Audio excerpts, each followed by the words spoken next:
Hello, dearest listener, and welcome to episode 4 of Queen of Daggers, Heart of Fire, our experimental Daggerheart adventure. I'm back here with our beautiful players of burgeoning poets. Carmela, how are you? I'm doing well, Asteria. How are you? I'm well, thank you. Carmela, of course, who is playing Ginny, our fawn seraph fighter type. J-Ben, how are you? I'm doing very well, Asteria. How are you? Much better now, thank you. J-Ben bringing us Lemma, the perhaps reluctant bard. Katie, how are you? Hello, I'm well, and I'm resisting the urge to also ask how are you, as it has been asked twice now and answered. Yes, and it's really a deeply personal question, now that you mention it. Katie bringing us Evelyn, the perspicacious wizard. Great word. Ooh, perspicacious. And finally, David. Hey. Hey, David, the creator of OrLeon, our mysterious, death-loving druid. And that's the answer to the question, how am I? Which I preempted. You just said hey in a way that I felt answered the question. Exactly. Instead of needs no introduction, it was needs no emotional interrogation. And let's start with OrLeon, in fact. We remain in the town of Carmela, a very eventful night for this mining town where things are usually not so eventful. An eventful night for the realm of Lacuna, though we suspect Lacuna doesn't know it yet. But before we get into all of that, the Queen of Bones, the Zephyr Court, I'd like to visit a young OrLeon, barely 3 years old, maybe, in his hometown of Boreas, Lacuna's capital, gazing into the waters of Harrow Bay, looking at his reflection. Can you tell me a little bit about that boy? He's often to be found lying on the dock by the pond that marks the boundary between his home, his family's home, from which they operate their undertaking business, and the boundary between their domesticated home space and a sort of wild that lies just beyond. They live at the edge of the city, and there's a pond that divides their modest property from those wilds, and in that pond there's a small dock where OrLeon is often to be found gazing in the water. He gazes in the water both to see what is beneath it. He's always been captivated by the space beyond, whether that's the space beyond the surface of the water, the space beyond the boundaries of Boreas and its cosmopolitan bustle, but the space beyond his sensory consciousness on the surface of the water. He's 3 now, so since as long as he can remember, the surface of the water has shown him a reflection, as it does for all of us, but the reflection that he has always seen is himself, but not. She looks back at him with a curiosity through which, seeing himself, he sees mystery. She exists without limit. She somehow represents for him infinite possibility, infinitude itself. And she is him. She is he. And he is she. And they are they. And together, existence is boundless. This particular day, it's one of your earliest specific memories. You'll probably never know why this day is different than any other. You suppose that it wasn't so dramatic, or didn't feel that way, but this is the day you remember reaching down and touching the water. What did you feel at first? Well, the first sensation was the cool water itself. It was a cool day, as the initial sensory shock of that change of material state that goes from air to water. What I remember more than anything was this lingering sense of loss. The ripples from my finger in the water disturbed the image of myself, my other, my infinitude, and I immediately retracted my finger, watching the after effects, the after waves, and the image slowly reconstructed itself. And there she was again. And in that moment where the image was gone, I myself felt like I had disappeared. In later years, as a young adult, when you think back on this, you'll wonder, did that silence around it really happen? Was that memory? Or is it true that the birds stopped singing a moment, the wind stopped blowing, the moment that it felt everything went still as you experienced something new in this ripple? And as you felt that loss, and the ripple finished its ripples, and the sounds returned, whatever it is you lost didn't return, but something else did. There was an exchange. If you think about it now, you heard the sound. As the birds began singing again, the breeze blowing, you heard a sound like rattling. It comforted you. It was a rattling almost from inside, almost like my bones themselves were being shaken and touching and kissing, embracing, reminding each other that they were there.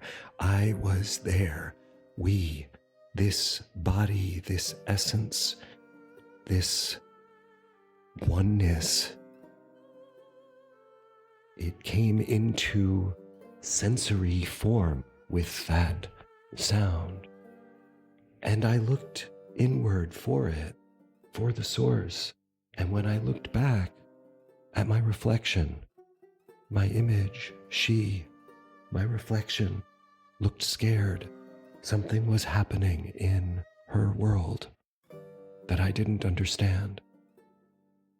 And when you see that in her, I think that's when you understand, perhaps not in words at 3, but that's what lodges in you this sense that will stay with you of the beautiful cosmic accident of life and death.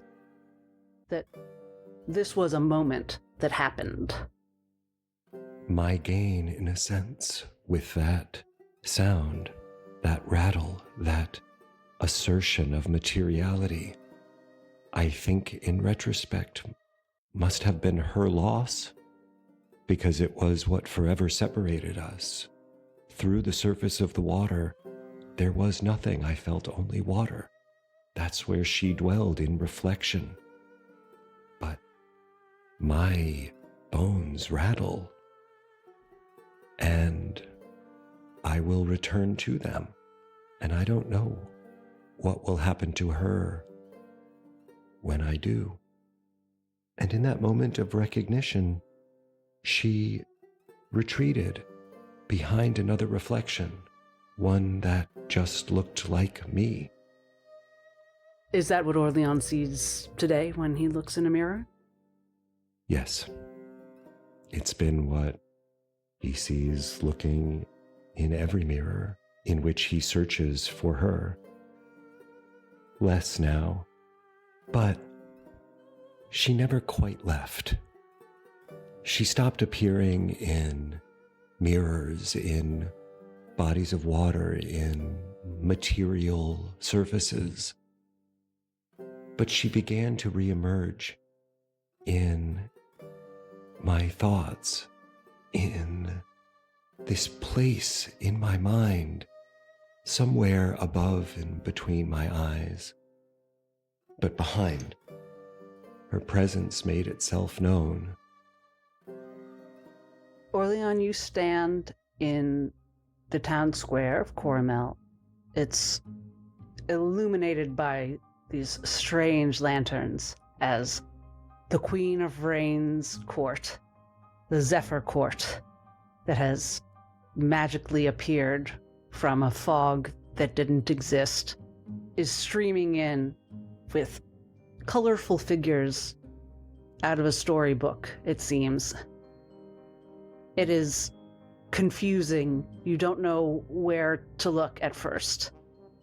Could you please roll me your duality dice, your 2d12? Oh. Okay, it's a 6 with hope. Sorry, we're not going high or low. This is okay. A 6. A 6 with hope. 5 on the hope die, 1 on the fear die. Great.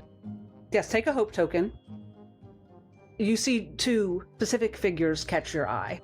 One is a stout woman in a vest, a waistcoat, with muscular tattooed arms, and she is in front of what appears to be a well in the ground, like a water well that you're not sure if it was there before. If this was Coromel's well, it did not previously have a wheel above it, a carnival-style wheel for some sort of game of chance, but it does now, and she is encouraging people to step right up. And you see sort of a weedy man in long robes with large sleeves doing standard magic tricks for people and standing in front of a very large mirror with owls carved into the frame. Wow, what a sight. I've never seen. Those are the 2 figures who stand out to you in this confusion. I mean, my senses are just exploding in a way I remember vaguely from my pre-conscious state, but I haven't felt anything like this or seen anything like this before, and my heart is racing with excitement, and just moments before wrestling with the weighty fears of what we had brought about with these dire wolves, all of that has been overwhelmed by sensation, and I am drawn towards these 2 characters. At first, I think I'm going to go towards the one performing the magic tricks, but as I approach him, something about the artifice in what he's doing disturbs me, and I feel more comfortable with chance than with illusion. So I move towards the well and the woman, and I ask her what is coming. As you approach, you hear her going, step right up, friends, everyone's a winner. Come spin the Barker's wheel. Oh, hello, friend. Hello. Care to try your luck? I guarantee it's good. How can you guarantee my luck is good? We only deal in good luck here at the Zephyr Court. That's what we gamble with, that's what we get. This feels deeply ominous to me. Do you say that aloud, or are you telling me? No, I don't think I say this aloud. Okay. I think I want to. I was pretty sure you didn't say it aloud, but I have the impulse to say it aloud, but I manage to contain that impulse, and I ask, what is the difference between good luck and better luck in this game? Oh, well, I guess that's a deep question. I guess it's a matter of perspective. this is the game of well wishes. You throw one of your own down here into the well, and you spin the wheel. You win a wish that someone else put into the well for you. Some of the ones we've got on the wheel right now are a kind word from someone unexpected, a cat stepping on your bare foot, and someone else running late when you are too. And I can have any of these? Well, you get the one that the wheel lands on. Okay. First, you have to think of a well wish. A well wish for someone else? Yeah, and you throw it in the well. Okay. I'll play. Tell me what you're anteing. I gotta make sure it's on par. My wish is a moment of unexpected and disordered pleasure. And she looks at you. I had a feeling you'd get it. Get what? You know, some people come up here and they try to ante a wish like riches for everyone in Lacuna, or, you know, 1,000,000 wishes, or you understood the stakes. So, you know, I'm rooting for you. All right, so here we're going to pause because I do have a few wishes on the table, but I also thought you all might have fun contributing to the table. So I would like to give you all a few minutes to think of wishes to add, to throw into the well for OrLeon to possibly win. And you can message them to me. All right, I think that's good. David or Leon, would you roll 1d12, please? 4. The wheel click, clack, spins, slows. You notice that the wedges on the wheel, it's written in a script you don't recognize. You can see the letters. It's not like the text you've seen that's obscured in a sinister, magical way. This is just some glyphs you don't know. And as the click-clack slows and it comes to a stop on a somewhat dingy red pie slice with yellow glyphs, the Barker's eyebrows go up a bit. She looks impressed. And she says, you know, I don't like to play favorites, but I think you got one of the jackpots, if I do say so. I bet you say that to everyone. Well, you tell me, Mr. You never forget anyone's name when you've heard it once. This is a place where OrLeon thinks, is that true about me? I've never noticed that quality.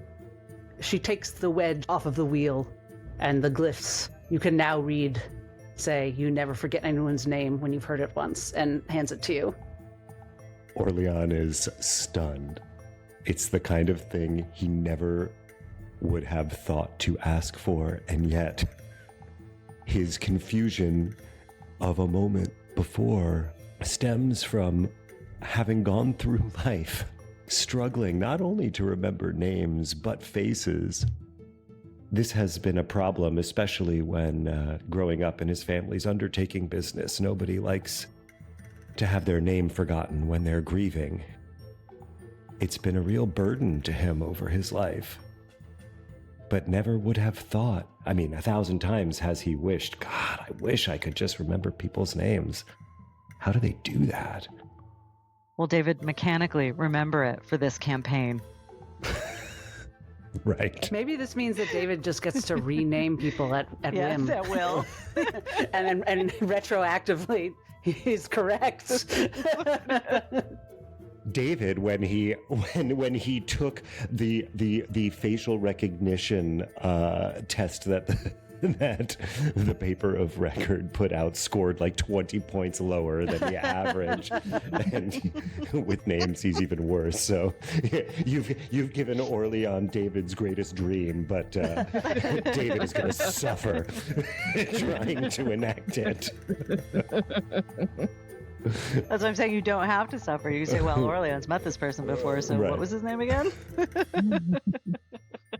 As you're contemplating this, you see what seems to be a raindrop or a teardrop, a perfect drop of water float up from the well and attach itself to the empty space in the wheel, and new glyphs form. As you turn away, though, you can't help but catch your reflection in the mirror behind the magician. And as usual, it's you, but this is when you realize that Cosmene is not with you and has not been with you since you were in the cave. Let's go to the shrine. We left Ginny in the twofold shrine, the shrine to both queens of Lacuna, Harrows and Rain, with her hand on the face of the girl she'd thought to be Winona, one of the townspeople who worked at the inn. She has just been told is Cosmene. So, Carmela, David, do we think that name would ring a bell to Ginny? I don't think so. I don't know. What do you think? What do you think, Ginny? Ginny is the newest of the group. True, I am the newest. If I overheard you, I don't know, talking to yourself when you were, I thought you were talking to yourself and you were actually talking to Cosmene. But that would, I don't know if OrLeon would have told her outright. No, I like that idea. I think actually what happened was it is only recently that I have found her name. Mm-hmm. It came to me I never spoke to, since I've been in the Conjuries, which is not that much longer than you, have I been speaking to her prior to being in the Conjuries and beginning to look into the Caudal Ward intentionally. She was just a presence that sometimes expanded the world beyond what it was. And as I've begun to find names and words and ideas for what that experience has been, one night I awoke from a dream and I spoke that name. And that happened just before you arrived at the Conjuries, Ginny. And yeah, I spent a lot of time wandering the edge of the Conjuries, speaking that name, trying to enter into some kind of conversation with her, hoping she would speak back, hoping she would say mine. Right. And she never did. So you must have overheard me one of those times, I suppose. Yeah, probably a time that you were wandering by the vegetable garden where I usually spend my time. I think I would have heard you say it, and I would have peeked out and see who you were talking to and realize you weren't talking to anyone, or at least it looked like you were talking to anyone. So I wouldn't have a connection to it other than something probably I overheard until there's this person in front of me who kind of looks like you in some lights, but not you, and then says this name that I've only heard while accidentally eavesdropping on my new friend. So yeah, I think that's probably the extent of what Ginny knows about Cosmene until now. And she has told you that she is of OrLeon somehow, and you have seen her as the strange, more than natural light shifts. You've seen her look suddenly not like Winona, but like a version of OrLeon. And most alarming to Ginny is that she has called Glory her aunt. But she said she's not sure if she should go to Glory. She does not want to leave the four of you. And she has said she's not sure how Glory and Fortune are going to react or behave tonight. So she looks at you. What should we do?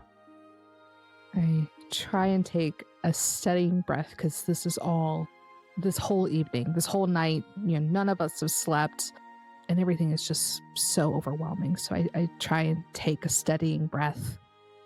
Glory, the whatever it was that we encountered in that cavern, you two were related. I'm so sorry.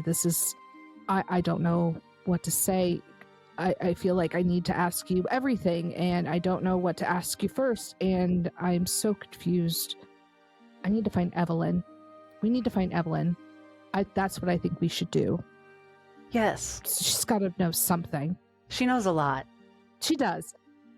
I enjoy that about her very much, actually. I can tell you do. That's not important right now. Okay, your aunt, you're not Winona, you're Cosmic. Why do I know that name?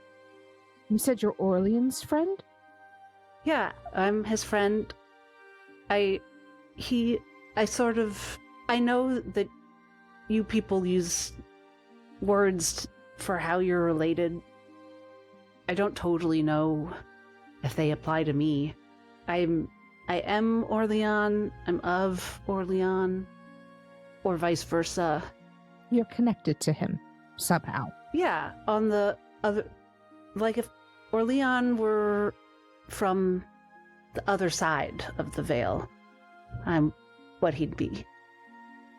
And I try and wrap my head around that information, and really I'm like, I need to find Evelyn because I don't understand. She's good with all the books. I can hit stuff really hard. And I don't want to hit this person. Can I see out into the square from where I'm standing? Yeah, there's a small little window, just a few inches by a few inches. And you see there's a lot going on. It's hard to comprehend. No, for sure. But is there anybody directly in front of the shrine, like they would come in? No one's trying to come in. Everyone's focused outwards. I want to try and find OrLeon because he could probably shed some light on, this name that I know. But I also want to try and find Evelyn because I don't understand what's happening. If you want eyes on a specific person, you'll need to go outside. Is there something you're worried about that you're scanning for? Well, all of these people just suddenly showed up in a bunch of music, and Cosmine Winona is talking about queens and, references the whatever it was that we escaped from in the cavern. So I don't know what's happening. And I'm worried about my friends, and I don't want anything to happen to them. Oh, right. You're worried about the fact that this strange, not human woman pulled you in here and told you to be afraid. That's on me. She sees you looking out and says, "It's Fortune's court out there. The Rain Queen. Do they look angry?" And you would be able to tell that it does not seem like an angry scene. No, they don't look angry. They look kind of weird. But they're carrying on like we would at festival, so it's not totally weird. Well, that's good. That's better than it could have been. Well, I guess so. I think I'm just really tired, and I don't know what's happening. You're telling me Winona's gone, sort of, and you just told me that the thing that we released is your aunt. I am just very confused and tired, and I think I need to find Evelyn. Okay. Do you want to come with me? Yeah. Do you want to stay? Okay. No, yes, I want to come with you. Okay. Let's go find Evelyn, and I take another suspicious look outside, just make sure there's no more wolves, because that was a thing that happened this evening, and it looks like the coast is clear, and I start making my way back through the square to try and get to Hawthorne's house. Evelyn and Lemma, you come into the town square again to see it filled with this swirling scene. Please each roll 2d12 and tell me what you roll. 18 with fear. 8 with fear. Okay. 18 and 8. With fear being a theme. Is this associated with a certain attribute, or is it just a raw 2d12? It's just a raw, rolling on a table, but there is a fear hope thing. You are both scanning around, I assume looking for your friends. And at first you each see someone different. Lemma, you see a young man, sandy hair, in humble clothes. You honestly can't tell why your eye catches him as opposed to any random Carmelian. He looks like a normal person, but there's just something about him that makes you go, What a simple, humble lad. I want to be kind to him. And Evelyn, you're distracted at first by the giant albatross flying overhead, but then both of you at once, your eyes land on a figure on the outskirts of the square. You're in the square, but sort of minding her own business. Is a woman, you can't tell her age from where you are, in a dark cloak and hood, hunched over what seems to be a large bucket of laundry. She's washing clothes, and no one seems to be interacting with her. Ginny and OrLeon, could you do some sort of roll to see if you see each other? Actually, everyone do another roll to find each other. 13 with hope. 13 with fear. You can add a d6, Carmela, because Cosmene is helping. Oh, okay. So we're adding 2 to that. So 15 with fear. And because of fear, you also see the washerwoman. Okay. Do I see anybody else? Just the washerwoman? Sorry, what was your total? 15. What did everyone else get? 13 hope. I got an 11 with fear, and I rolled a 1 on my hope die, which is my strange patterns number. So because I chose this number at the beginning of this day, I gain a hope for having rolled it on a duality die, which feels like cheating, but it isn't. It's on my sheet. I got a 17 with fear. And I guess it's an instinct roll, so that's probably +2, right? Great. So you all find each other because 2 of you beat 15, which is quite good. And everyone who rolled with fear sees that laundress on the side. Do I also, because I rolled with fear, get a token on the Know the Tide card? Yes. Okay. Is everyone all right? Evelyn asked. Is anyone hurt? Or You can see that I'm favoring my shield arm, where the wolf had dug into the leather of my gauntlet. I just check up. I say, I'm fine. I'm more concerned with this person who has confused the heck out of me. Winona? Not exactly. Yeah, Hi, OrLeon. OrLeon, I think... please forgive me. I was eavesdropping one day and I heard you. I thought you were talking to a person, but it didn't look like you were talking. And you said a name. Cosmene. I think this is Cosmene, and I gesture to Winona. OrLeon is... It's beyond speechless. He is without breath. It's as if every movement in his body, the flow of his blood, the electricity moving around his nervous system, it feels like it stops. But in actuality, it's exactly the opposite. It's like everything moves so fast, it hits terminal velocity inside his system, and he feels as though he is falling and standing still at the same time. And he just whispers that name again. Cosmene. She goes up to you and cups her hand at your ear and whispers, "Glory and fortune. I don't know what they're going to do. Are you safe?" I don't know. I don't know what any of that means. I'm safe with my friends, I think. What are you doing here? How? You let Glory out. It let me out too. She furrows her brow a little bit at the difficulty of explaining things. Ginny says you need rest. I turn to look at the others, and I don't know what to say. I lean into Evelyn a little bit and whisper to her, she called Glory Aunt Glory. Evelyn's eyes widen. I'm a little bit confused. I'm so sorry. You're not Winona. You're someone named... I'm sorry, what was it? Cosmene. And this is someone you know, OrLeon? Yes? All right. That's a good start. What is going on here exactly? She gestures to the insanity happening all around them in this courtyard. It doesn't seem very conducive to conversation. Perhaps we could all go back, I don't know, to the inn.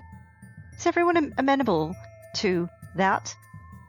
Yeah, I'd like to go somewhere where there's a lot less noise and people. Excellent. And Winona, would you join us, please? I'm sorry, Cosmine.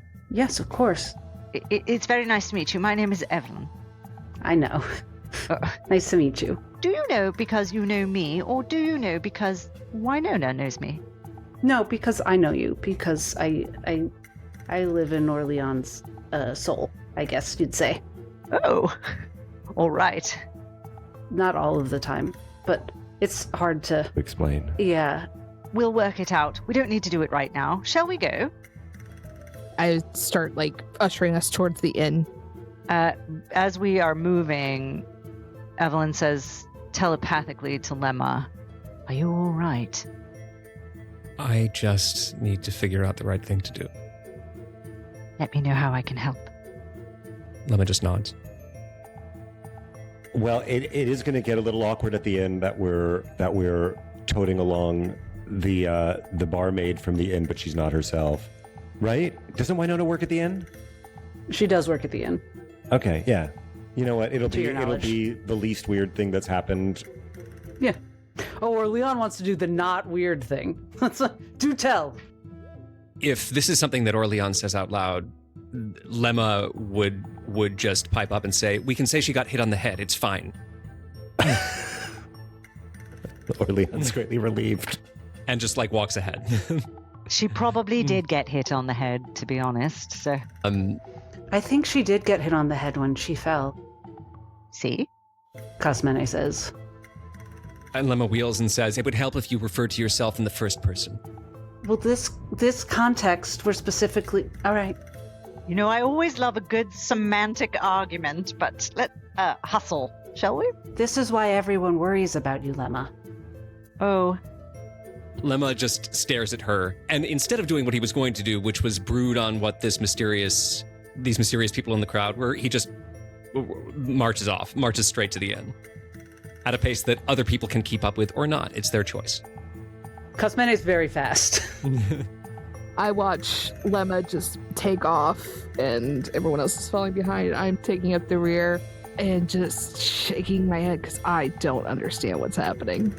yeah. Evelyn will sort of usher everyone toward the end and hang back with Ginny. And her intent is to, if anyone says anything about Winona going up to their room with them or whatever, she will spend a hope and use her experience to get us out of that dilemma in the simplest way.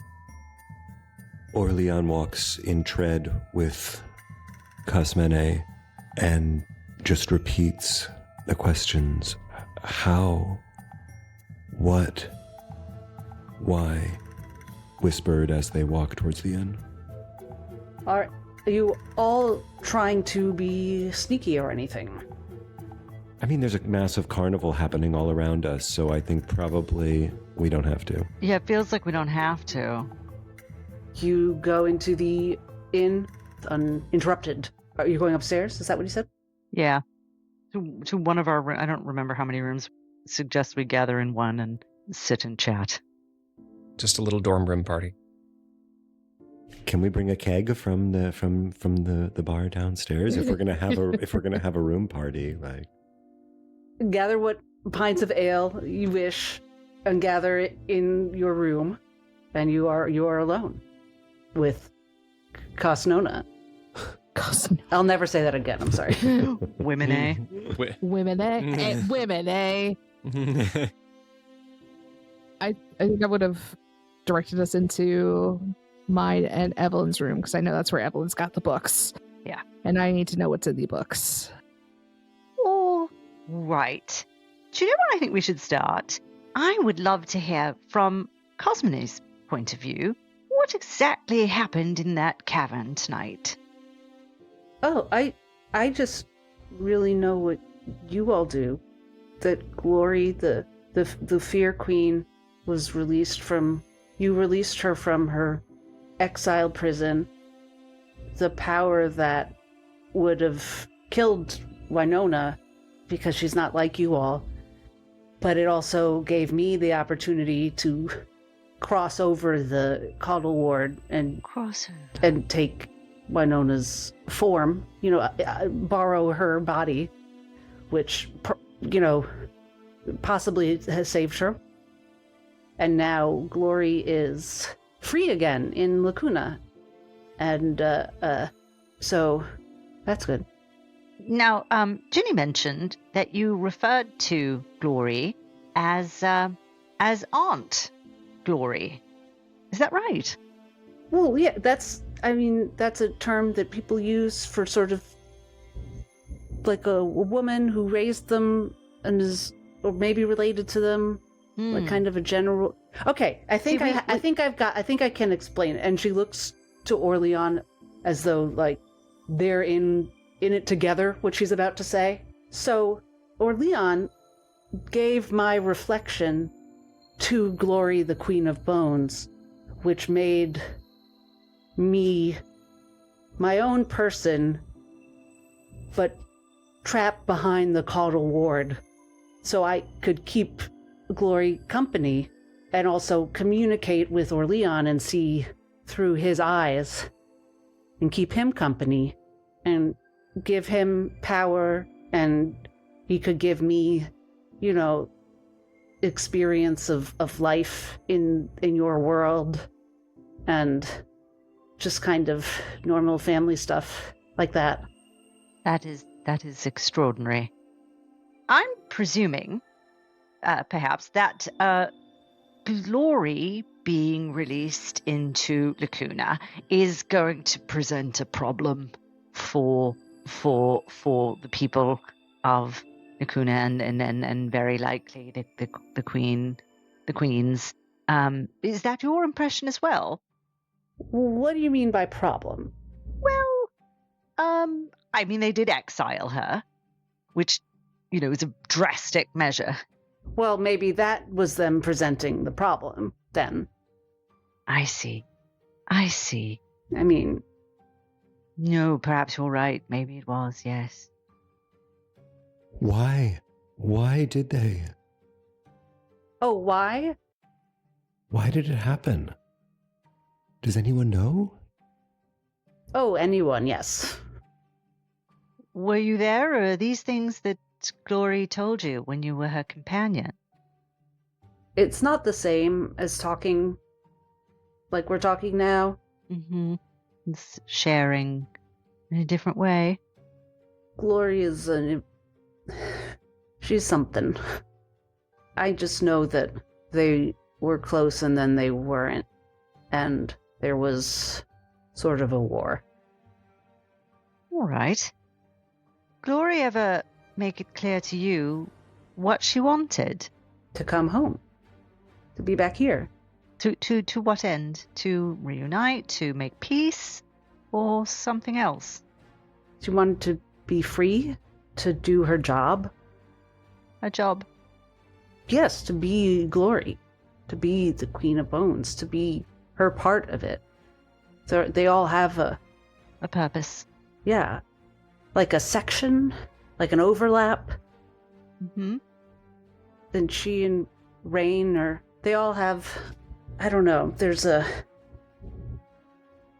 Okay, I did gather this from being in all your studies, OrLeon. I know that in Lacuna you're taught about duality, the two queens. And I think to Glory there's a duality of dualities. Queens of hope and queens of fear. So there's hope and fear, and there's something else. So there's something missing. I'm going to be honest. Please. And she looks very nervous about saying this. I know my aunt's really angry that the Queen of Rain buried her in a tomb for eternity. I don't know if she's thinking about how important the two dualities are, if you know what I mean. Revenge. Maybe. She's Glory. That's what she is. She's the moment of all or nothing. the moment of fear fueling you to make you do something stupendous that you didn't know you could do. Right. She's not a 3 steps ahead kind of person. She's not a person. Her sister is the one who's more the chess master, I think you'd say. And who's her sister? Let's not name names. Got us in a little bit of trouble last time. Oh, I can't anyway. Because you're not allowed or because you don't know? I can't. It doesn't exist in my mind. It's like not knowing. It's an absence of knowledge. Negative space. Is there a veil within the veil? Or a ward within the ward? I think it just is the ward. In your world, are there things you don't know, you don't see? Well, sure. It's the same ward for both of us. That's why I need you. Or needed you. Need... You mean OrLeon? Yeah. It was a random miracle that Glory made contact with you all those years ago and brought me. You know what poets are. You've been with OrLeon. Do you have poets on the other side of the ward? Sometimes, now that you mention it, I guess that's what they are. I mean, everything's on the other side sometimes, depending on your point of view. Right? Well, I think we know very little about the nature of the ward itself. Or maybe, Evelyn Ravenwood, I should ask you to roll and make something up about it, because you Great. are... what's your subclass again? Yes, I, as we learned today, I am from the School of Knowledge. I've gained priceless knowledge through great study. And specifically the nature of magical stuff. Yeah. I have advantage on all knowledge rolls to recall information. If this roll is about the magical nature of a creature or enchantment, which I think the Coddle word is the very definition of a magical enchantment, gain a hope even on a roll with fear. So I will roll. And there's a specific in-world reason why this makes sense for Evelyn. Great. Okay. So I'm rolling duality dice with 1d6 for advantage plus 2 for knowledge. Oh, boy. I got a 24 with fear, but I'm still going to gain a hope token because of my subclass. Now I'm geared up to heal someone again. Evelyn, you're asking all these questions, obviously. Yeah. But as you do, you remember all of those salons your parents held at the Vespertine Conjuries, all the various primer friends coming over every week almost to have drinks and heavy apps and talk about their research and kibitz about department gossip. And you listened ravenously. You took in everything. You would bone up on what they said last time to see if you could chime in next time. Build upon that knowledge, yeah.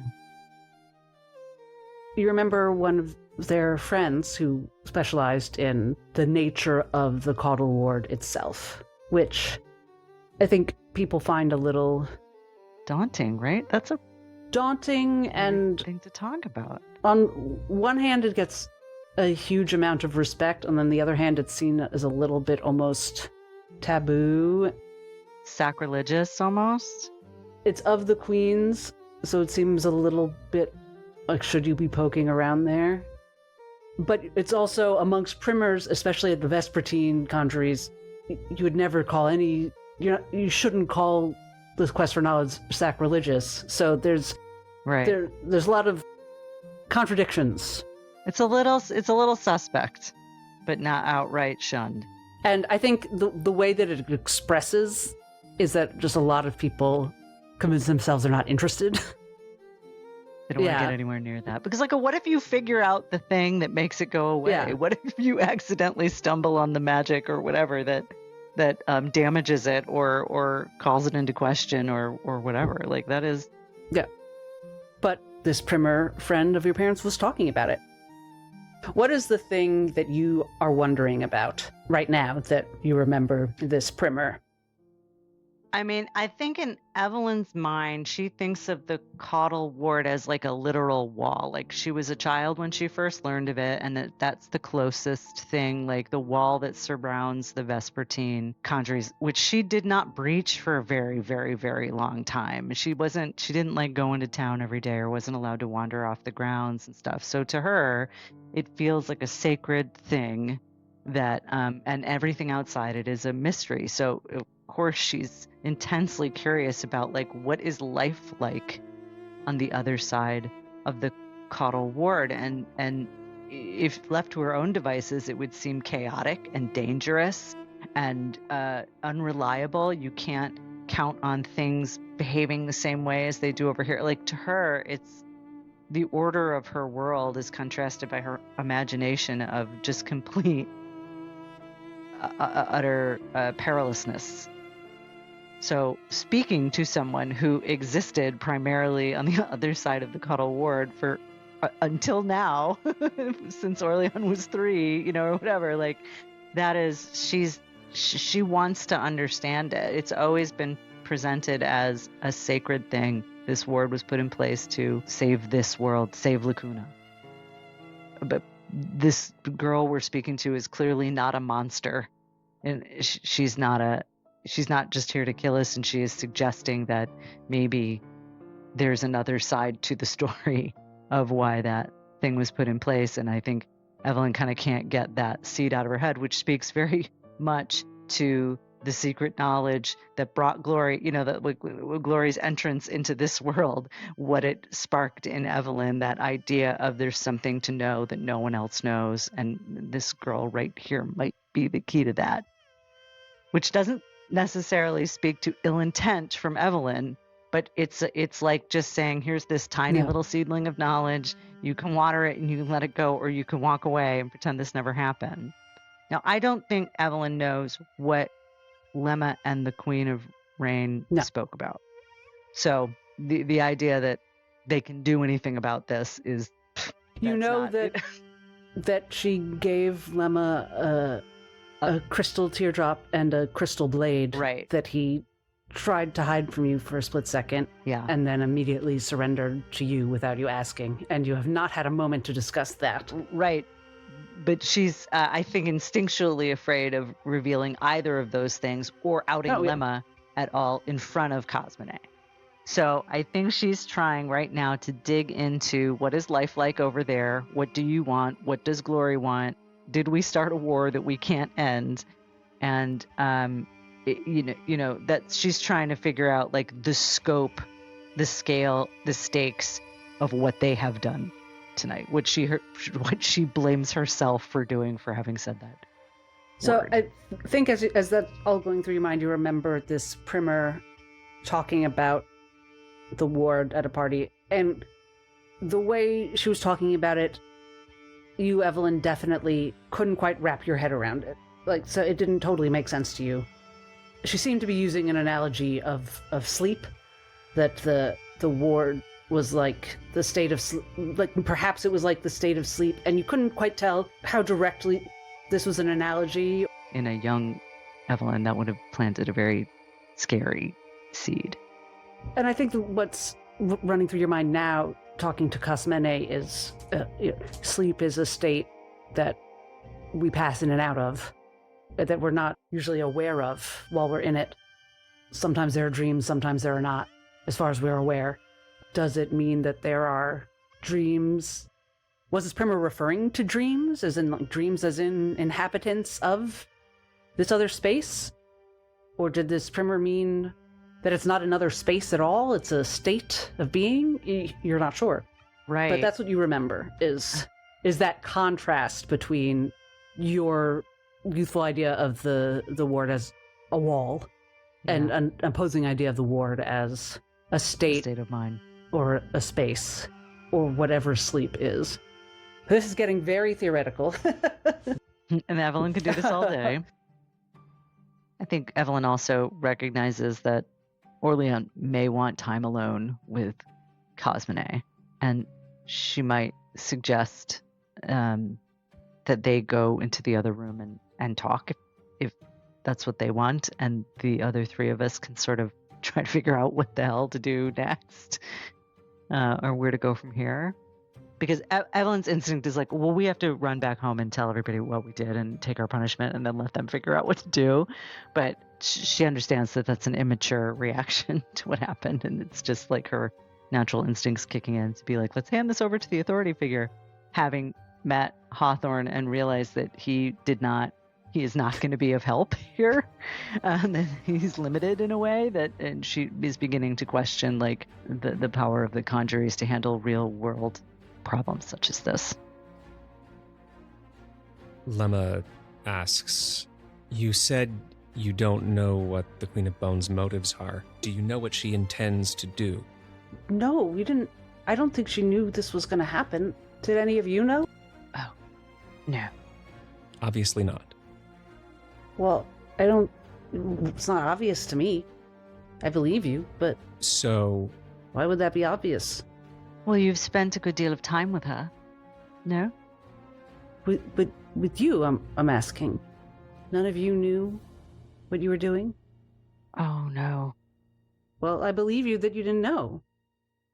when we wandered into an underground temple and read some words on the wall and released a queen we didn't know about? No, Cosmone, we didn't know what would happen. Sarcasm is sort of a new look on Lemma. He's experiencing it for the first time. Let me be very direct. If the Queen of Bones is left to her own devices, are more shadow beings going to appear in the streets and try to kill people? Oh, probably. Yes. Thank you. That's clarifying. So that's something that we would want to try to prevent if possible. You understand that, yes? And she now looks at you all as though seeing you for the first time. Prevent? What do you prevent? How? Well, we're not sure. You don't want people to see what's really there? We don't want people to get hurt. But they've been getting hurt for centuries. That's why you exist. That's why there are poets. What do you mean by that? Isn't that why the queens give you power? To protect people because they can't see things. Yes. So the best way to protect people from getting hurt by the things they can't see is to try to make sure that those things aren't here to hurt them. You know, the best way is to let people see. To take down the Caudal Ward. Do you think that's... OrLeon says they're here anyway, that's what she's saying. We just live under a fantasy, a pretend. They're here anyway. You hear some shocked cries from the square. Never going to bed. OrLeon, you recognize the voice of the barker. Go, no, that's not supposed to... Someone, what's happening? Evelyn goes to the window and looks out. Presuming there is one that looks out over the square. Yes, there are several. Do we see? Give me a 2d12, please. 15 with hope. You zero in on the barker. The well is in the center of the square, whether or not you'd noticed it being there before. You personally hadn't noticed the barker before, I don't think. Bit busy. Yes, there's been a lot. You've barely been in the square since the court arrived. But in the center of town is you see the well with the wheel of chance above it. And the barker, the woman operating it, is standing near it, aghast, agape, looking in confusion at someone whose visage appears to have turned to stone. Oh no. You see beyond that to the edges of the town. Sorry, you see beyond that to the edge of the square, where you'd all noticed, I believe, a washerwoman just doing laundry, not engaged with anyone else. But now there is a small crowd pointing at her angrily. She looks alarmed. Someone is saying, I remember her. I know her. And there's a murmur going around her, so people are waking up. She is shrinking backwards in surprise, uncertainty. That's what you see to begin with. Evelyn turns around. I think we should go back to the square. Something's going on down there. Doesn't look good.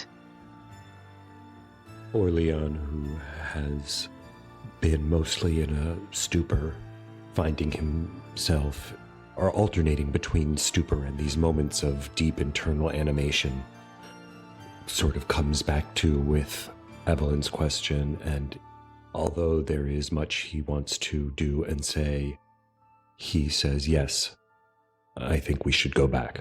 He recognized the voice of the carnival barker and feels compelled. Did Evelyn see Hawthorne down there at all? Or is he just back at his house making tea, cleaning up after us? You don't know where he is. I mean, you know that he left his house when you did, but I told you everyone you saw. Okay. Then Evelyn will go out of the room and head back downstairs. Lemma readily follows. I take another deep breath. I'm so exhausted, but it sounds like somebody needs help and I can't ignore that, so I head downstairs. I have so much hope to fix her with. If she would just admit that she's hurt. I stand up to leave the room. I see Casmene. I want to say and ask her so much, but a feeling of hurt and a need to escape the intensity of her presence pulls me out of the room, and I walk past her without making eye contact and follow the others down the stairs. OrLeon, she yells after you. I stop. You're not going to let them, are you? I don't know. I don't know anything. I don't know who you are, and I don't know who I am.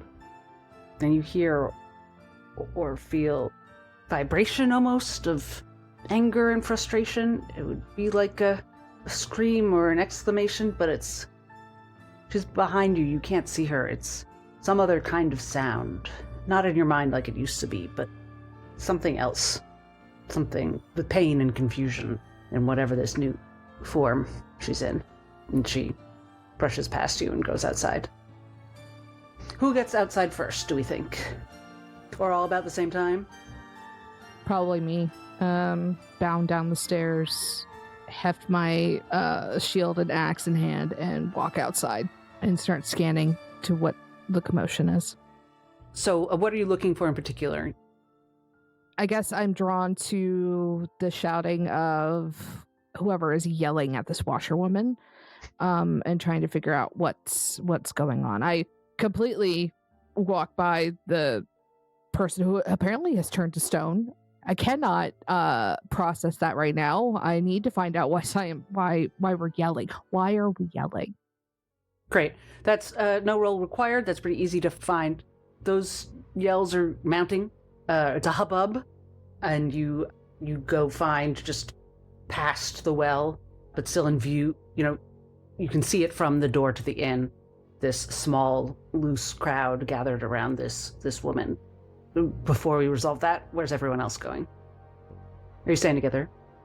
Evelyn is allowing Lemma and Ginny to go ahead of her. She is well versed in the art of being a wizard and hanging in the back.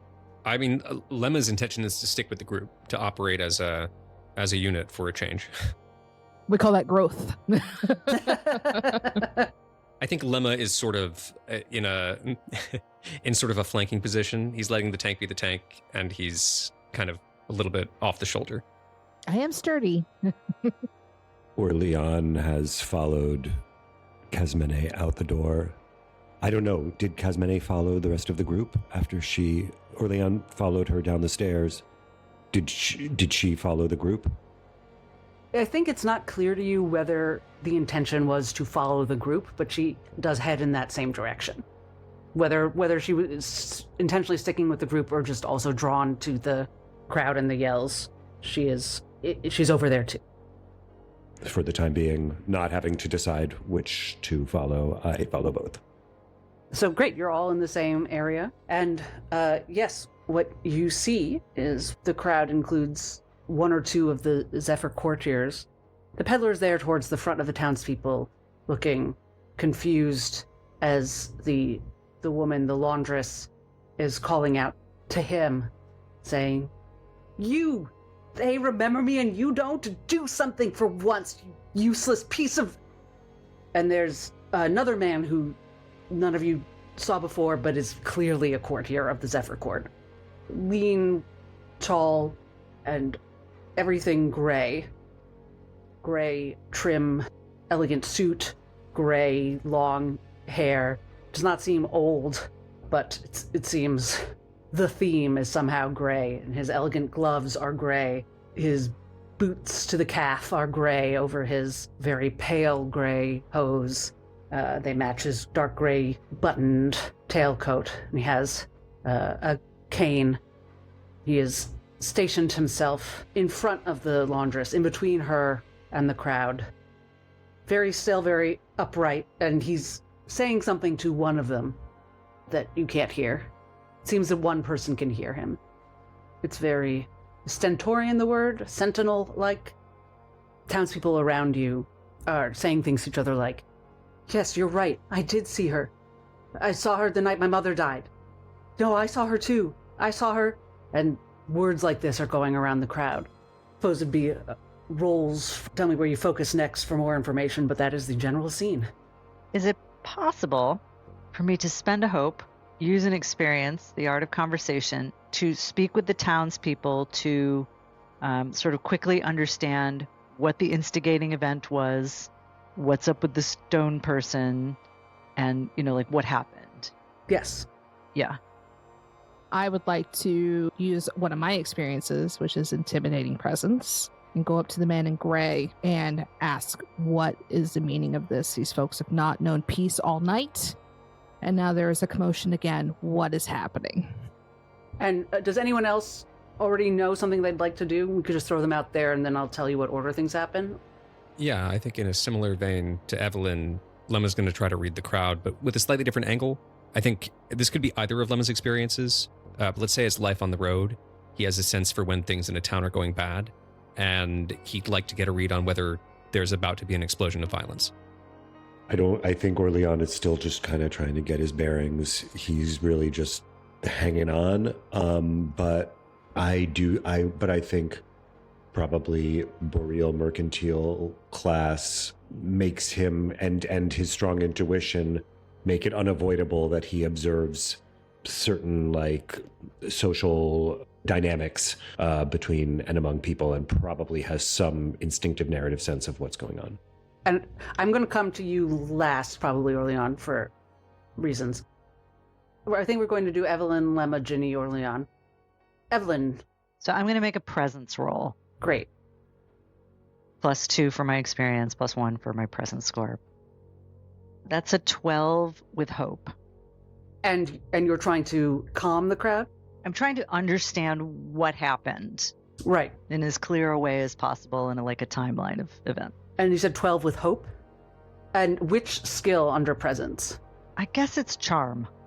She's trying to get their confidence. Okay, so you're influencing them rather than... Yeah, this is like a diplomacy check. Okay. So you're talking to them, you're not just observing. Yeah. Okay. And that's why you're using art of conversation. Gotcha. So on a 12, but with hope. Okay. Because a 12 is good, but not great during this, during a chaotic situation, but you've got hope. So I think you successfully grab the attention of a second or third row person who is clearly engaged, but not so absorbed that they would ignore you.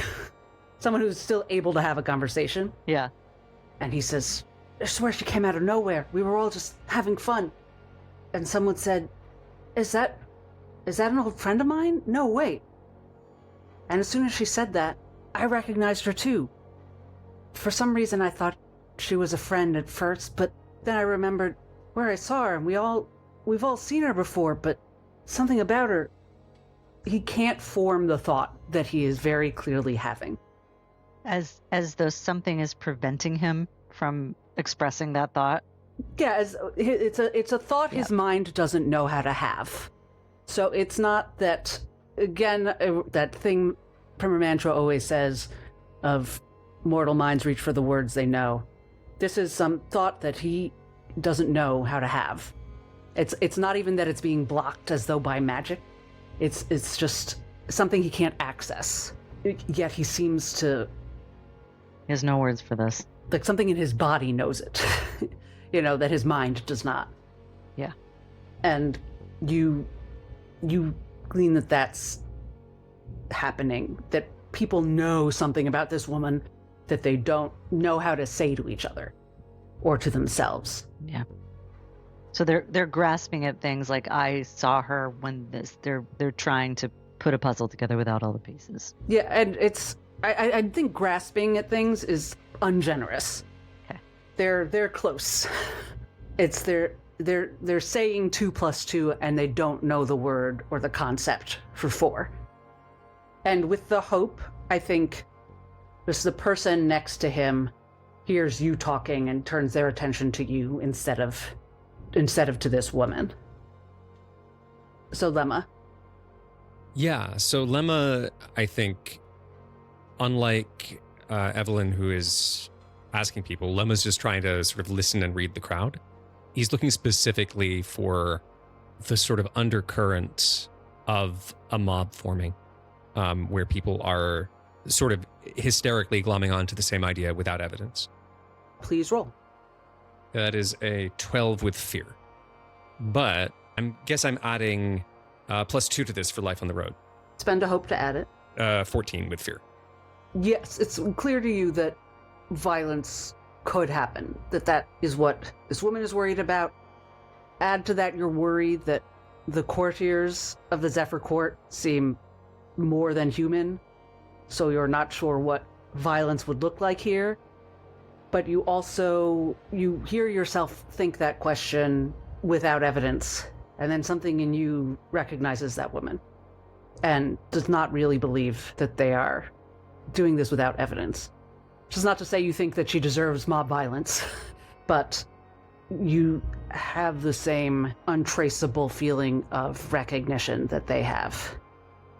And do I have any association of where I've seen this person before? I will let you make another roll for that. Okay. Would we say this is a knowledge roll? It could be. Okay. That's a 4 with fear.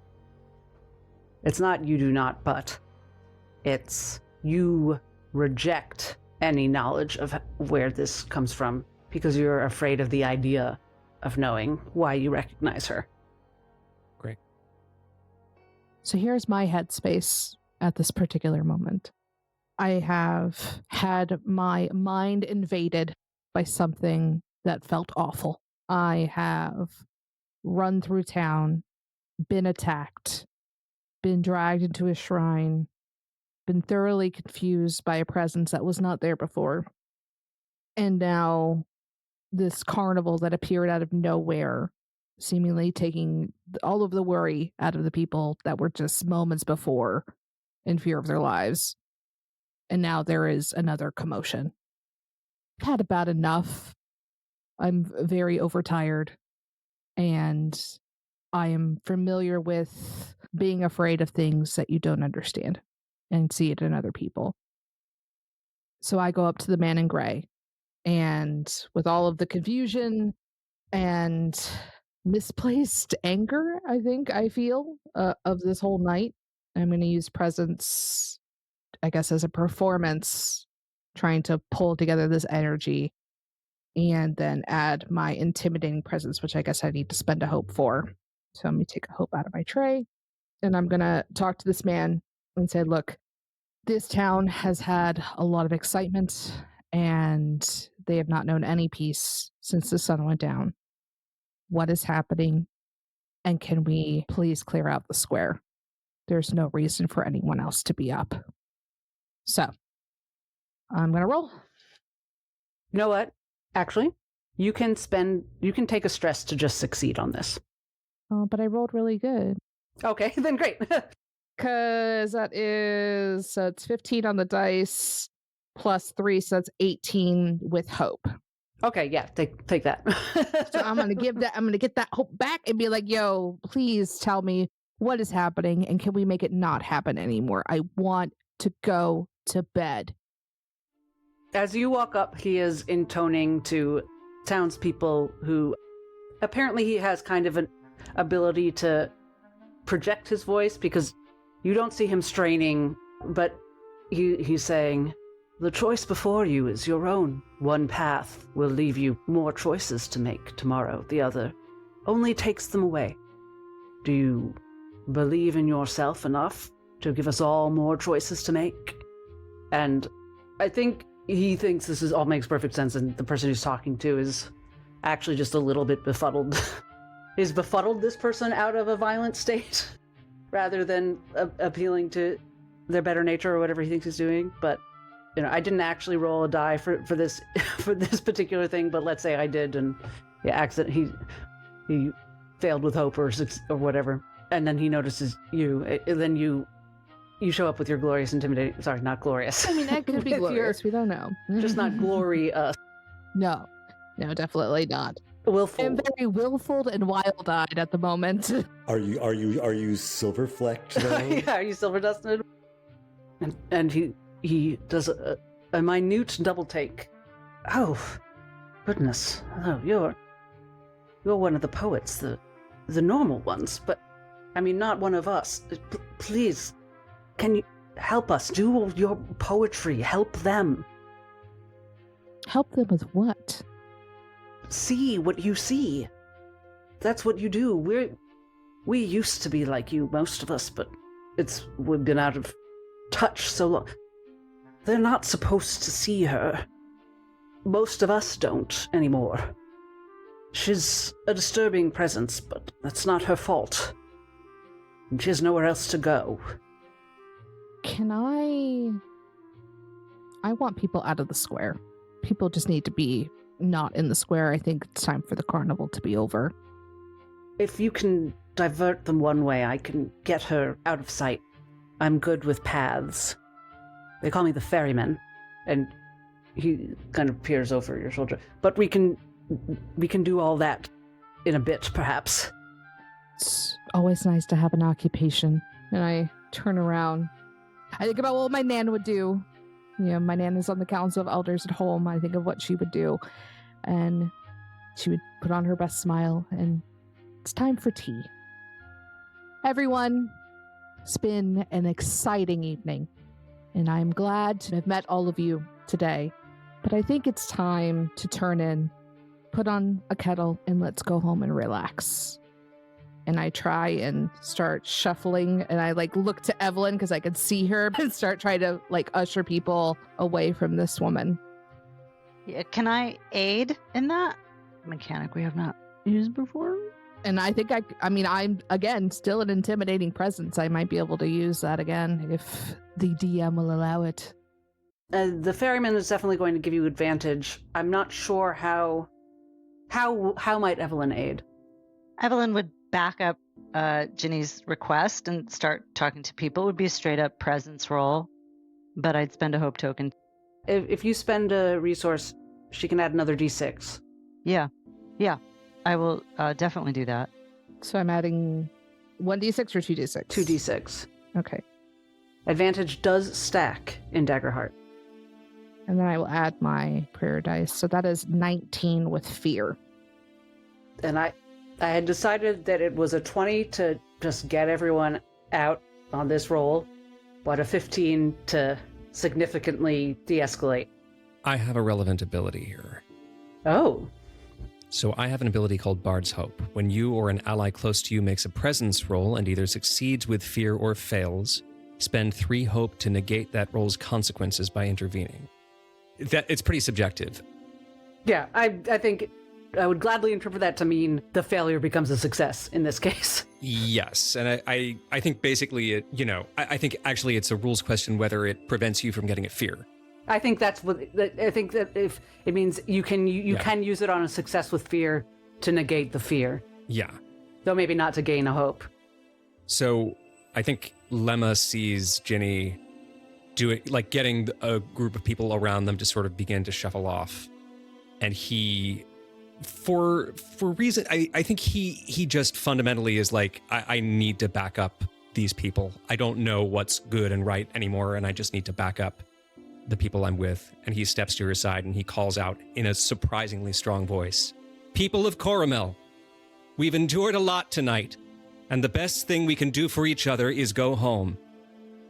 And his voice echoes throughout the square. And particularly the words, "do for each other." The best thing we can do for each other reminds them of how they weather the uncertainties of living in the world of the Caudal Lord, is by trusting each other. And they've got these 3 people telling them to go inside, and they all do. I believe Ginny rolled with fear, but this would also negate that. I don't take the fear. I lean over to Lemma because I don't feel confident in anything I just said. Thank you. And before the next little thing that I was going to do, OrLeon, this is happening, before the ferryman does a cape swish and whisks the laundress away, the crowd is parted, and as her eyes cast about for what's happening, they land on you. The laundress. Yes. I just want to look at your sheet for a second. I'm not going to prescribe anything. Is OrLeon taking this in? Yes. Then I think you also feel a sense of recognition in a slightly different way. You see the part of her that is not human, that is not mortal. Much in the way we know Ginny saw Winona, then Cosmene. You see in the strobe of the light as people walk past lanterns, you see an old woman's face, and then you see something ancient, and then the woman, and then the ancient, and then back and forth. And then the dark gray cloak that perhaps no one would have noticed the ferryman was wearing flips, and he ushers her away. Do you all re-enter the inn with the townspeople? Soren is helping to rally people. Do I see in what direction he's whisked her away, or do they just sort of dematerialize? In what way do they disappear? I follow them, but for sure I continue watching them as the crowd dissipates, if there is anything to see, until I lose sight of them. I think in the toing and froing of the Zephyr Court, you do lose them briefly. The magician is rushing to the barker to help deal with the stone-faced person. And when the crowd parts, you see only the ferryman, who stands and looks at you and gives you a nod. Where is Cosmene? She stands in the middle of town on the other side of the well and the chance wheel. She's looking at you. She looks a bit lost. For the time being, I don't do anything. I think we'll see what the 3 of you do. I'm observing, I'm taking in what has happened. I feel an inability. I don't know who to ask what to say to whom to trust with what. I feel utterly unmoored. And I know that I will have to seek out that woman. As you stand there, I'm going to use a fear token. A sort of flag flutters to the ground at your feet. You recognize it as one of the wedges from the chance wheel, like the one that you won. You can tell that it has been won because the glyphs are legible to you. What did they say? Or just that it's legible that they are glyphs, or they're legible as in I can read them? No, you can read them. What did they say? They say, "A moment of unexpected and disordered pleasure." I think I feel a momentary sense of embodied vitality, and then my mind remembers what I won, and I try to recall the name of the washerwoman. Well, you've never heard it, I don't think. Okay. Oh, wait. Caught me. Oh, that's easy. Death. so I know I will follow her one way or another. You clever bastard. I'm gonna sit with that. Evelyn will go to the stone-faced person to sort of try to understand what's happening there, if she can help. And you see that the woman with the stone face who's going, is holding a faded yellow flag with glyphs that say, "Your visage memorialized in stone." And the weedy magician with the big sleeves is going, "All right, stand back. I've dealt with things like this before. You just need a little bit of this and a little bit of that." And he waves his hands and he claps them, and presto unchango. And nothing happens. He's like, "All right, okay. That was just plan A. Oh. Everyone, hold on a sec." And he says, "Like, here's what I got wrong. I do have something up my sleeves." And he rummages up his sleeves and he pulls out a bottle that he uncorks and he splashes a little tincture on the stone face, which immediately then the stone dissolves back into flesh and the woman is fine. And he says, "I always get my nothing up my sleeves crossed with my something up my sleeves. It's, takes me a second." You're an extraordinarily irresponsible and dangerous person. Hey, I'm not the one going around throwing wishes into wells about turning people's faces into stones. Who are you, sir? Well, I need no introduction. They call me the magician. And you're with the court? I should hope so. If you let someone as irresponsible as me just wander around, it'd better be with all these other irresponsible wanderers. Who are you? My name is Evelyn. Right. Oh, yeah, the clever one. You know me? I mean, again, a courtier of the Queen of Rain. We know some stuff. Do you know why you came here tonight? I mean, how many magic tinctures do you have up your sleeves? I'm just saying. Like, I know it took me 2 tries, but that's pretty good. Just the one. Can I see? Is that forward? Sorry. That's a little forward, yes. All right. Sorry, you asked me something. Yes, I can't remember now. It was, do you know why you came here tonight? I was about to call you sweetheart. Sorry, that would have been very rude. Yes, please don't. Mademoiselle. All right. What do you know about the Zephyr Court? Is it thing 1? Because that's our whole deal. We just pop up. Just randomly, for no reason. Yeah? It doesn't seem likely. Oh, so you are not a Queen of Rain type of person. I suppose. That's the whole point. That's why we got the games a chance. That's why we got, we're spontaneous, like. I think I understand. She has what she needs from the magician. Do be careful in future. Sure. She walks away like a disappointed primer towards wherever everyone else is. May I ask, would Lemma's book on heretics have included any commentary on the court? Or would that be outside its realm? No, it would not have called the court heretical, if that's what you mean. Yeah, fair enough. No, I'm just wondering if Lemma might have some context of other personalities they could expect to find in the court. I don't know if it would be in that book, but I mean, you've read other books, so if you'd like to roll, I could... Great. I would like to make a knowledge roll, I think. That sounds good. Just to generally know, like, who do I know about? These are recognizable figures who are somewhat known, if you've heard about the court, even if you've been on your way out of town at the time. And that's a 13 with hope.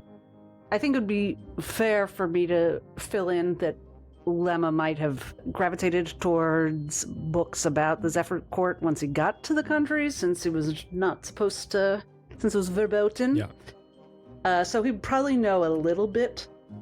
He would probably not be surprised that there were so many figures with names like the Peddler, the Magician, the Barker, that these are, that, little is known for fact about these entities, and that, there's no like written constitution about who gets nominated and, to the court, but they're generally believed to be people who became kind of legendary, who like started out, who took on these archetypal roles. And maybe they were once poets, maybe they were once, normal people, and now they are like kind of living archetypes. Great. Do I see a figure, perhaps with a stern demeanor and a pair of scales? Anything like that? I don't think... Can you tell me why you would be expecting one? Because of... is there a figure I know to be named Justice, is what I'm asking. I think you would associate that more with the Queen of Harrows. Okay. The concept of justice. Great. Because the Zephyr Court is more about... These are more figures that, like, in a story... you would run into by accident, and something fun would happen. Great. So no one Lemma wants to talk to then. Yeah. I mean, like, in the story, there might be the kind of justice of, if you were rude to one of these figures, you might get a certain kind of justice. Right. If you were, if the shabby peddler came to your door and you turned him away during Hanukkah, right, then you might get a worse result than if you shared your meager belongings. Right. But the sternest figure was the ferryman, I'd say, and yeah, and he definitely seemed like a little bit of an outlier. But well, you didn't interact with him, so I won't get into that. I think you've told me everything I want, and this is like based heavily on outside knowledge, and there's no one Lemma wants to talk to here. Are you searching for tarot cards? Maybe. I will say that this is not specifically based on tarot cards. As you look around and a rabbit the size of a horse pads by, I think you realize that the Queen of Rain, like, you're not going to trust an answer from anyone here more than the Queen of Rain herself, who has not appeared at this court even. Maybe there's someone here who is wise, but you don't think there's anyone here who is blind truth. Great. Lemma sort of slumps a little and follows the group. I think we're heading back to the inn then, yeah? I don't follow just yet. What I really want is to be alone. And bed seems like the best way to do that. That's usually how I was alone at home. So I give into that, and I just walk past everyone in the inn, and I head upstairs and go into my room and collapse on the bed. Definitely overstimulated. I very gingerly undo the buckles on my gauntlet and hiss as I pull it off, and I see that my arm is completely bruised from where the wolf crunched on it.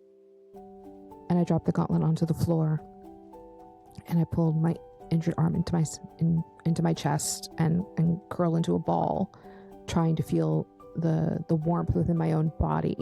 And I begin to cry myself to sleep.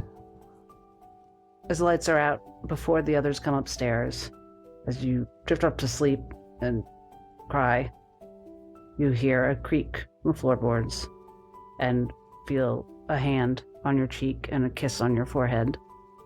And that's all. Would I know who that was? You could guess, or you could make a roll. Yeah, I mean, if someone's disappearing out of my room, I don't think Evelyn would kiss me on the forehead. I mean, I don't know if she would. I mean, does Ginny have a guess? What would Ginny's instinct be? That it would be Cosmene, but she doesn't remember Cosmene coming back inside. She does not have to roll. Okay.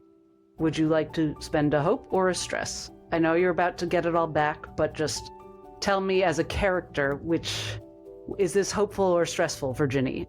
Her whole day is stressful, honestly. So let's spend a stress. Yes. To the sense, the touch, it feels very familiar. And you remember Wynonna, even before she was Cosmene, being very stealthy. And you strongly suspect that, yes, that is who kissed you on the forehead before departing. I think I'm in the state of, okay, it just falls into the day. And I continue to cry until I fall asleep. anyone else heading bedwards. Evelyn, where are you? Are you in the inn? Evelyn's gonna hang out with the townsfolk, and something Cosmene said to them earlier about, aren't you here to take care of people? Well, she's feeling pretty pointless in that regard as far as being a poet or a poet in training. So she's doing what she does know how to do, which is make small talk with people, help them be comfortable, help calm them down, help suck the terror out of this whole night and what just happened, but also maybe to glean a little more information about, kind of poking that bear of what is this block people have against naming the washerwoman. Like she doesn't, I mean, she's gonna like chit chat herself into exhaustion and until she basically needs to be dragged up to the room to go to bed to finally get a long rest. So you're probably downstairs at the inn because in the people common room went inside. So those who aren't home are going to be downstairs at the inn. Soren enters. He's clearly been, helping people relieved to see you.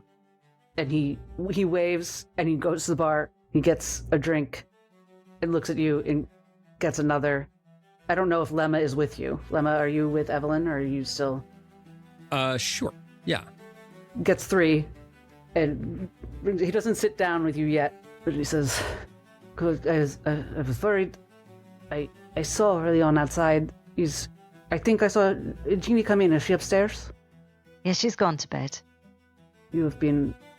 You've saved a lot of people in a lot of ways tonight.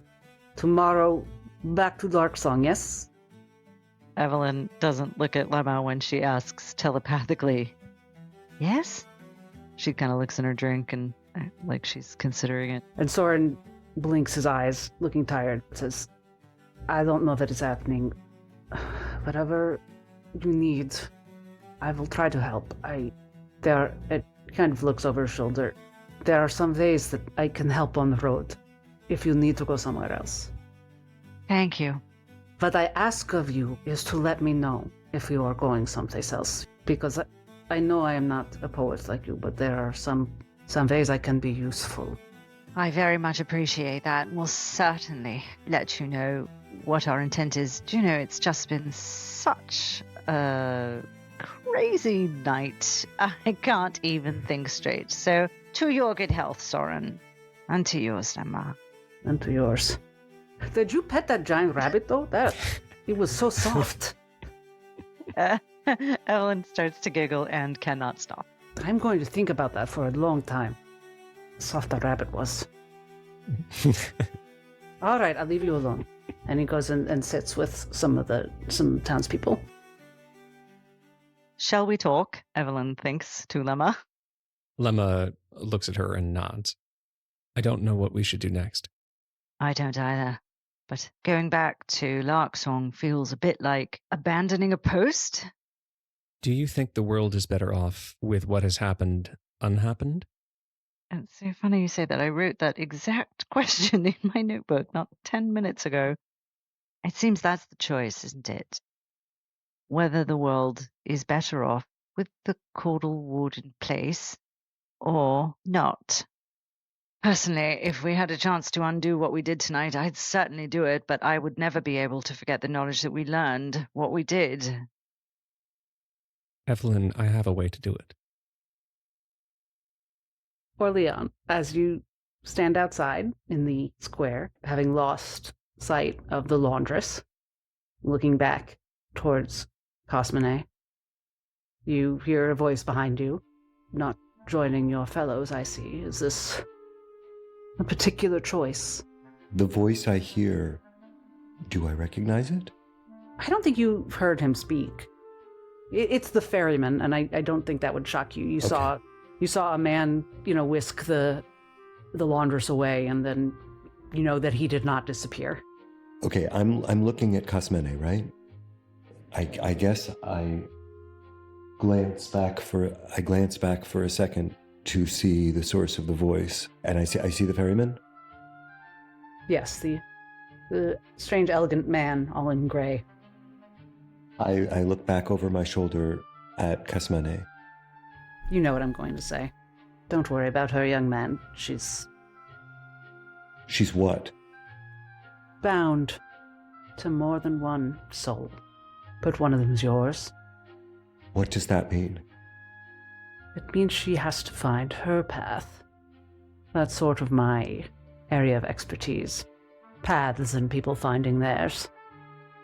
OrLeon, still feeling awash in emotions and sensations he has never felt before, masks to the best of his ability everything, and stone-faced says back to the man, "If you are the specialist in paths, what can you tell me about mine?" Oh, what a question. OrLeon the poet, the trodder of dual paths. You're worried about your choices and the fate of Lacuna, aren't you? Wait, is it the fate of Lacuna you're worried about? I'm not sure. You don't have to. That's none of my business. But you are worried about rolling the bones, as it were, on what Casmene wants you to do. She's been speaking to you about dualities. I love forks in the road. Hope, fear, skill, chance. And some true names even I can't say. Though your friends have just learned about a certain lord and lady. I think you'll do what you love most to do, and that is embrace duality. When you reach a fork in the road, OrLeon, you pick it up. And he runs a hand down the side of your face briefly. I can't linger. I don't stay with this court long. But suspect we'll meet again. Do take care and trust yourself in the things you've made. The things you see, OrLeon. And he turns with a swish of his cloak and walks into that fog that isn't there. If I can still see a trace of him, I call out to him, "But can I trust you?" And you hear a little laugh as he disappears, and his words, his response, are in your ears after he's no longer visible. You can do anything you put your mind to. I would like to reach for my bag of bones and use fungal network, having shaken my bag of bones, to call out to Casmene and ask, "Where are you?" This will work. I'm just looking at the text. Great, yeah, there's no cost. You just need to make a roll. You need to hit 12 on instinct. I have a 13 with fear. Great, I'll take a token. Plus 2 is 15 with fear. It says, I have to find Glory. Don't leave. It's just for now. Now I've lost you twice. Everyone loses everyone. And there's a long pause. It seems for a moment that that's all she's going to say. And then you hear, you have to give me a chance. Everyone loses someone, but only someone loses everyone. Well, I've never had anyone but you. So don't lose me. So don't keep me. And the connection fizzles. I walk slowly back to the inn. Lemma and Evelyn are having a drink. Suspiciously not talking to each other. Evelyn, you look at Lemma. He's just told you he might have a way to undo things. A strange dagger and some small crystal object suddenly remind you of themselves as they sit in your pocket. I don't think either of you had much of a chance to look at either of them.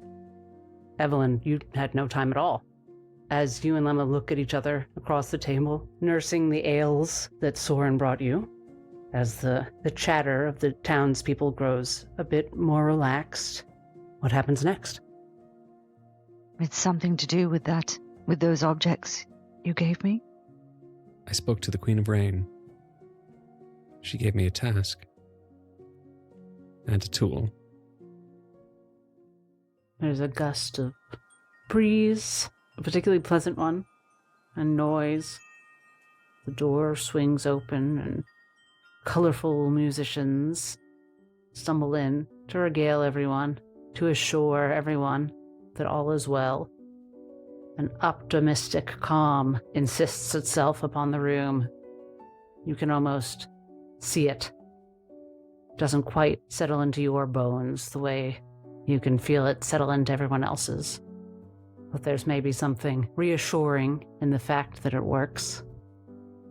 As the peddler and that Qatari dancer and all the others do what they came here to do. Bring spontaneity and frivolity and hope. Even if that's not quite why Carmela was on their itinerary this particular late night. Well, you all head to bed with different levels of unease. Very interesting. You have saved the day in various ways, as the people of Carmela would tell it. But perhaps that's growth. And we shall, of course, leave it there. Thank you very much, young poets. Until next time. Thank you for listening to Queen of Daggers, Heart of Fire, a production of Hagdeal Gaming. If you like what we're doing here, come say hi on Blue Sky or TikTok at Hagdeal Gaming. Leave us a review. We'd love to know what you think. And remember, as a wise person once said, Can we bring a keg of